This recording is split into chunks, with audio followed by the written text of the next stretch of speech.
السلام علیکم ورحمۃ اللہ وبرکاتہ۔ الحمد للہ وکفیٰ وسلام علی حبیبہ المصطفیٰ، اما بعد فاعوذ باللہ من الشیطان الرجیم، بسم اللہ الرحمن الرحیم۔ قل بفضل اللہ وبرحمتہ فبذلک فلیفرحوا، صدق اللہ مولانا العظیم۔ بارگاہ رسالت معاب صلی اللہ علیہ وسلم میں درود پاک کا ہدیہ پیش کریں۔ اللہم صلی علی سیدنا و مولانا محمد معدن الجود والکرم وآلہ واصحابہ الکرام وابنہ الکریم وبارک وسلم صلاة دائمة سرمدا ابدا۔ آج عید الفطر ہے۔ اللہ تبارک و تعالیٰ کی طرف سے بندوں کے لیے آج انعام کا دن ہے۔ رمضان المبارک میں جس قدر عبادتیں، ریاضتیں، ذکر، تلاوت، تسبیح، تراویح آپ نے ادا کیے ہیں، ان سب کی اجرت کا آج دن ہے۔ اللہ رب العزت کی طرف سے آج بے پناہ بخشش، رحمت اور خزانہ برکت تقسیم کیے جاتے ہیں۔ عید کا تصور اسلام میں کیا ہے؟ خوشیاں منانا۔ اور اللہ تعالیٰ قرآن میں فرماتا ہے، محبوب آپ فرما دیں جب تمہارے پاس اللہ کا فضل اور اس کی رحمت آئے تو خوشیاں مناؤ۔ اللہ کا فضل اور اس کی رحمت آئے تو خوشیاں مناؤ۔ قل بفضل اللہ وبرحمتہ فبذلک فلیفرحوا۔ اب جب اللہ کا فضل ہوگا اور جب اس کی رحمت ہوگی ہم خوشیاں منائیں گے۔ اور خوش ہونے کا انداز اور طریقہ کیا ہونا چاہیے؟ وہ سنت نبوی سے ہمیں حاصل کرنا چاہیے۔ خوشیاں منانے کا مطلب یہ نہیں ہے کہ ہم دنیا جیسے خوشیاں مناتی ہے اسی انداز میں منانے لگ جائیں۔ اسلام ہر چیز میں خط امتیاز رکھتا ہے۔ تمہاری عبادتوں کا طریقہ الگ ہے، تمہارے رب کو پکارنے کا طریقہ الگ ہے، رب تعالیٰ کے حضور سرب سجود ہونے کا طریقہ الگ ہے۔ رب تبارک و تعالیٰ نے تمہیں ممتاز پیدا کیا ہے، ظاہر سی بات ہے تمہاری خوشیاں بھی ممتاز ہونی چاہیے۔ پوری کائنات میں لوگ اگر خوشیوں میں ڈوب کر شراب نوشی کرتے ہیں تو یہ خوشیاں نہیں ہیں۔ اگر آج کی رات یا آج کا دن لوگ یہ سمجھتے ہیں کہ خوشیوں کا مطلب ہے کہ خوب انٹرٹینمنٹ کیا جائے، نفس جو چاہتا ہے وہ سب کر لیا جائے، تو اسلام اسے خوشیاں نہیں کہتا۔ میرے عزیزو، میں یقین کے ساتھ کہتا ہوں کہ اسلام میں جو بھی عید آئی ہے، جو بھی عید ہے، آپ اس کا تجزیہ کر کے دیکھیں۔ آپ کو کھلے میدانوں میں سڑکوں پر چھوڑ نہیں دیا جاتا کہ دن بھر جو کرنا ہے کرو، نہیں، بلکہ خوشیاں منانے کا طریقہ یہ بتایا گیا ہے کہ سب سے پہلے اٹھنے کے بعد وضو، غسل، عطر، خوشبو کے ساتھ پہلے بارگاہ رب العزت میں آؤ اور سجدہ کرو۔ یہ خوشیاں منانے کا سب سے پہلا طریقہ یہ ہے کہ مسلمان جب سب سے زیادہ خوش ہوتا ہے تو سجدہ کرتا ہے۔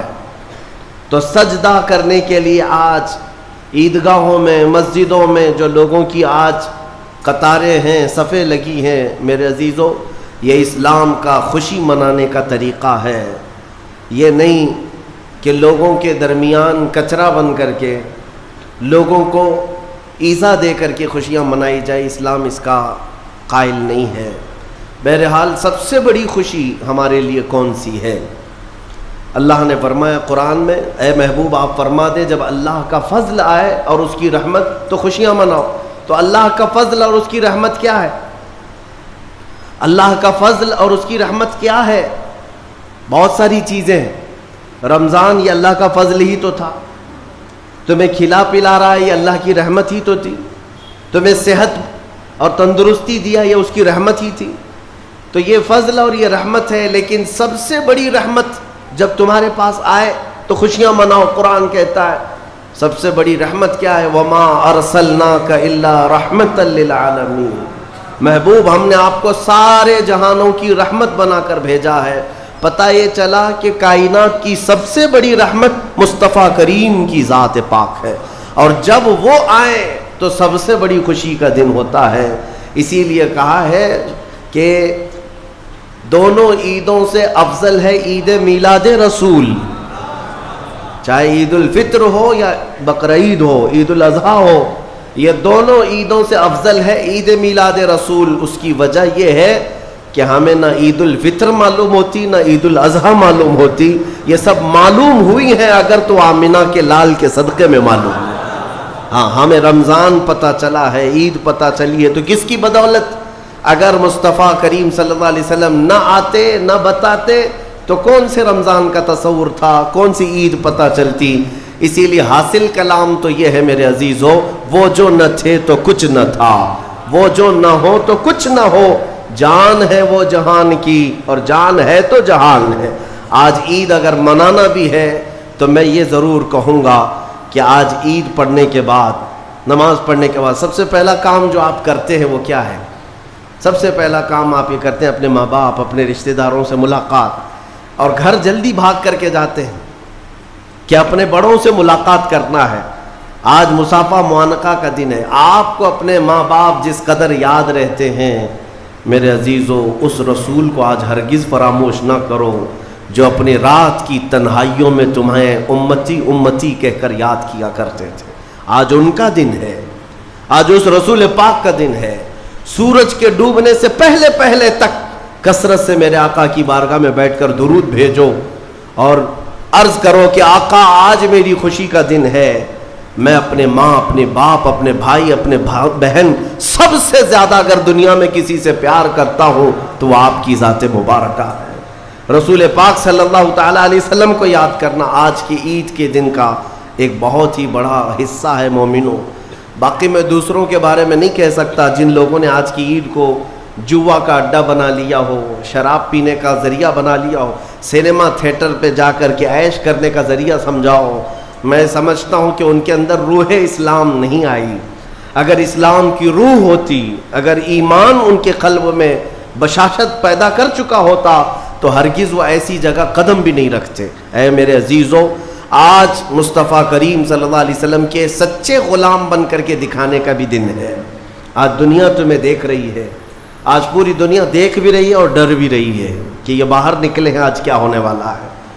میرے عزیزو، تمہارے پاس سب سے بہترین میسج دینے کا وقت یہ ہے کہ رسول کریم صلی اللہ تعالیٰ علیہ وسلم کے غلام ان کی سنتوں میں ملبوس اپنے گھروں سے آج نکلے ہیں اور پوری دنیا میں حضور کی سنتیں عام کر کے رہیں گے اور حضور پاک صلی اللہ علیہ وسلم کے اخلاق کو پھیلا کر رہیں گے۔ آج تمہارے ذریعے سے حضور اکرم صلی اللہ علیہ وسلم کے اخلاق عام ہونی چاہیے۔ نان مسلم ہو، غیر مسلم ہو، کوئی بھی اگر اس کے ساتھ تمہارے مدد کا جذبہ آیا، کم سے کم اس کے دل میں یہ خیال تو آئے گا کہ یہ نوجوان کیوں میرے ساتھ اچھائی کر رہا ہے۔ اس وقت تم یہ بتا سکتے ہو یہ میرا اپنا عمل نہیں، یہ میرے آقا کا عمل ہے۔ نبی پاک صلی اللہ تعالیٰ علیہ وسلم آج کے دن غریبوں کو نہیں بھولتے، یتیموں کو فراموش نہیں کرتے۔ حضور پاک صلی اللہ تعالیٰ علیہ وسلم آج ان یتیموں، بیواؤں، سب کے گھروں کا خیال تک رکھتے تھے۔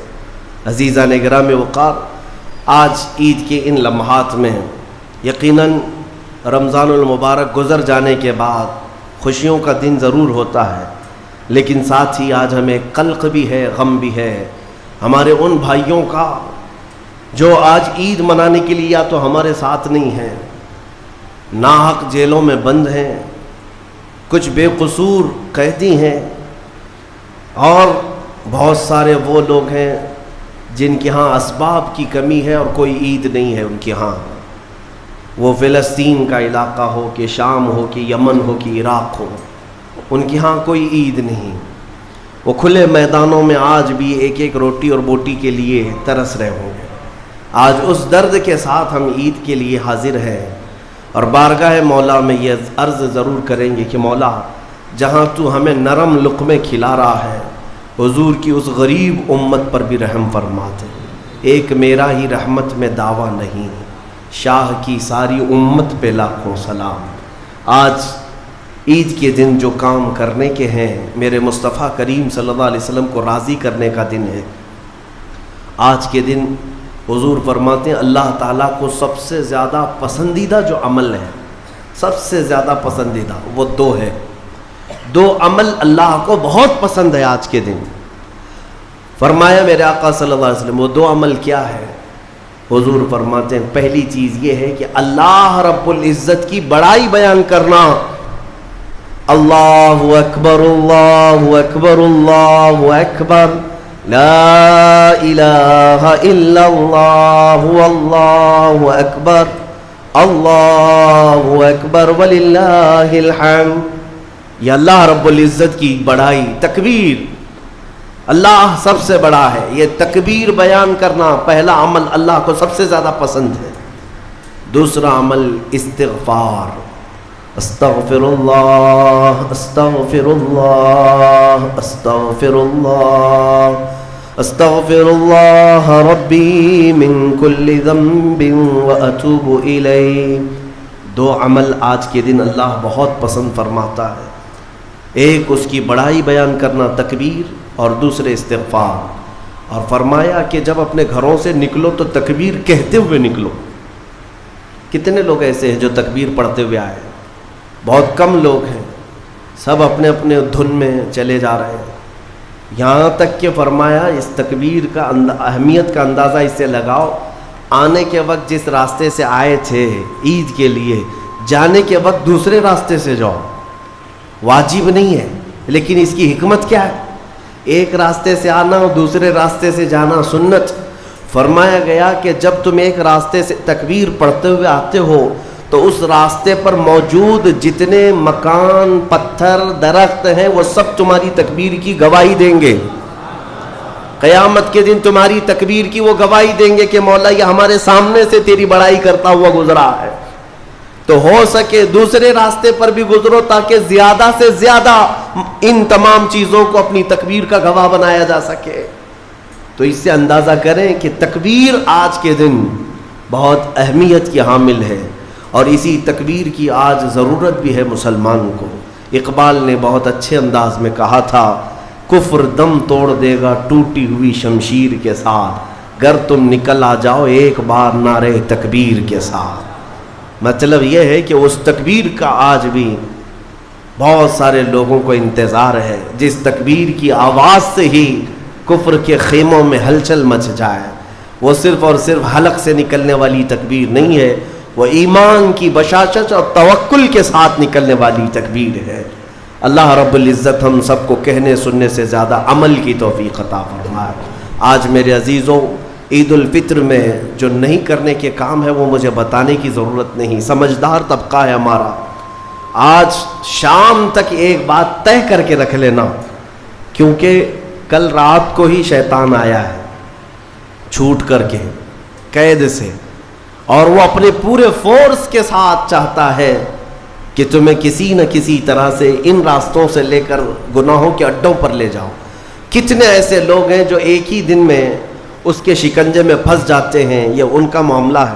اسی لیے آج شام تک اپنے آپ کو کنٹرول کرو کہ میں نہ آج گانے بجانے، سینما اور جوؤں کی طرف جاؤں گا، اور نہ ہی بے حیائی کے اڈوں کی طرف جاؤں گا. آج کا دن اللہ رب العزت اپنے فرشتوں پر رشک فرماتا ہے. توجہ تو چاہتا ہوں، توجہ. عید کے دن جب بندے سجدے میں گرتے ہیں، عیدگاہ ہو کہ مسجدیں ہو، جیسے ہی تم عید کے دن سجدے میں چلے جاتے ہو، یہ لمحہ کون سا ہے جانتے ہیں آپ؟ یہ لمحہ کون سا ہے؟ جس دن دنیا پوری، آپ بھی رمضان بھر سجدے میں گئے ہوں گے، عبادتیں کر کے بھیک کیا مانگتے تھے؟ اللہ تو راضی ہو جا. ہم یہاں مانگ رہے تھے، لیکن عید کے دن کے سجدے کے بارے میں فرمایا گیا جیسے ہی امت سجدے میں جاتی ہے، مولا سارے فرشتوں میں اعلان فرماتا ہے، فرشتوں آؤ دیکھو میرے بندے، میں ان سب سے راضی ہوں اور ان سب پر مجھے رشک آتا ہے. آج دنیا خوشیوں میں ڈوب کر کے عیاشی کرنا چاہتی ہے، لیکن میرے یہ بندے ہیں جو دنیا کو ترک کر کے میری بارگاہ میں سجدہ ریز ہیں. آج مولا رب العزت رشک فرماتا ہے فرشتوں پر. اس لیے میرے عزیزوں، نہایتی اخلاص کے ساتھ، اطمینان کے ساتھ، اور اللہ رب العزت کی بارگاہ میں اپنے آپ کو خود سپرد کر کے عید کی نماز ادا کریں، اور امید ہے کہ یہ عید ہماری ایک انقلاب لائے گی انشاءاللہ. جو حالات آج پیدا ہو چکے ہیں، میں اس کے لیے بھی گزارشتاً یعنی معروضتاً یہ عرض کروں گا کہ آپ امن و امان کو برقرار رکھیں. امن و امان کو برقرار رکھیں، یہ بہت ضروری چیز ہے. مجھے افسوس ہے یہاں کے بھی حالات اور پورے ہندوستان کے بھی حالات جس طرح سے اپنائے جا رہے ہیں۔ یہودیوں کی ایک بڑی سازش تھی خلافت عثمانیہ کے زمانے میں۔ وہ کیا کرتے تھے کہ مسلمانوں کو بھڑکانے کے لیے، ورغلانے کے لیے کچھ ان کی مقدس چیزوں کی توہین کرتے تھے کسی ایک کے ذریعے سے، اور جب مسلمان بھڑک جاتے، باہر آتے، تو پھر ان کے بیچ میں یہ یہودی بھی داخل ہوتے تھے، باضابطہ یہ طریقہ اپناتے تھے، اور پھر مسلمانوں میں آپس میں لڑا دیتے تھے۔